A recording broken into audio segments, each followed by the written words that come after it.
पूरे जिस्म की बोटियाँ चली गई। और आपके लिए तो एक आदमी मरा है साहब, परंतु मेरे घर की तो रोटियाँ ही चली गई, परंतु मेरे घर की तो रोटियाँ ही चली गई। वाले हालात पैदा हो जाने के बावजूद भी एक माँ अपने बेटे को सरहद पर दुश्मनों की धज्जियां उड़ाने के लिए भेज देती थी और उन्हें खत लिखा करती थी कि अम्मा ने लिखा है खत बड़े ही चाव से, पुत्र मेरे ना घबरा जाना, एक इंच भी पीछे ना हटना, चाहे इंच कर जाना, चाहे इंच कर जाना।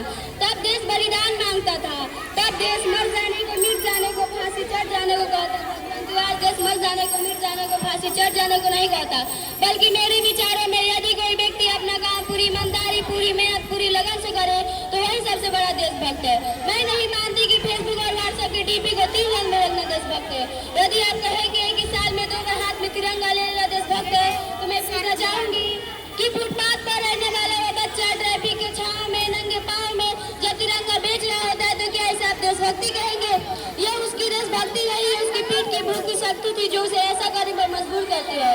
क्योंकि ना हम मस्जिद को जानते हैं, ना शिवालयों को जानते हैं, ना हम मस्जिद को जानते हैं, ना शिवालयों को जानते हैं। जो पेट के भूखे होते हैं वो सिर्फ और सिर्फ भोजन के निवालों को जानते हैं, भोजन के निवालों को जानते हैं।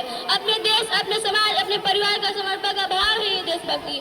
और हर देशद्रोही के जीवन में आने वाला तूफान है, ताकि हर देशद्रोही ये समझ सके कि अगर तू परिंदा है तो ये आसमान तेरा है, अगर तू दरिंदा है तो ये शमशान तेरा है। भाईचारा से रहना है तो रह इस जमीन पर, वरना ये कब्र भी तेरी है और ये कब्रिस्तान भी तेरा है, वरना ये कब्र भी तेरी है और ये कब्रिस्तान भी तेरा है। अंत में मैं ये कहना चाहूंगी कि मेरा हिंदुस्तान महान था, महान है, महान रहेगा। मेरा हिंदुस्तान महान था, महान है, महान रहेगा। होगा हौसला सबके दिलों में तो बुलंद एक दिन पाकिस्तान भी जरूर कहेगा। अरे पाकिस्तान ही क्यों, सारा जहां जरूर कहेगा, क्योंकि हमारे भारत के कवि मोहम्मद इकबाल जी ने सच ही कहा है।